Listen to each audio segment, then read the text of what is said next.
presse le lieutenant-colonel Marc Azukai pour présenter les résultats à mi-parcours des opérations militaires en cours dans le sud du territoire de Lubero sous le commandement du général-major Bruno Mandevou, commandant du secteur opérationnel Grand Nord sous Colin 1. Les opérations vont bon train. Nous sommes en train d'affronter l'armée rwandaise à travers son unité spéciale.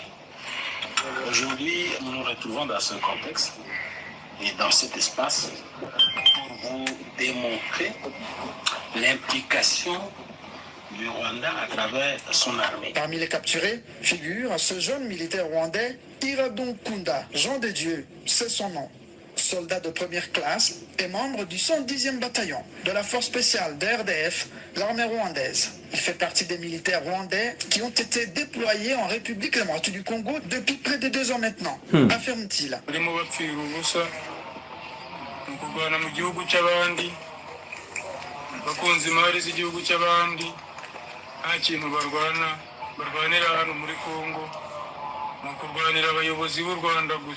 Nous avons été déployés en RDC par notre président Paul Kagame afin d'attaquer la menace sécuritaire contre le Rwanda, qui sont les FDLR, se trouvant sur le sol congolais, déclare-t-il. Blessé au combat avant d'être capturé, ce jeune soldat rwandais de 22 ans est bien pris en charge par les forces armées de la République démocratique du Congo, respectueuse des principes du droit international humanitaire.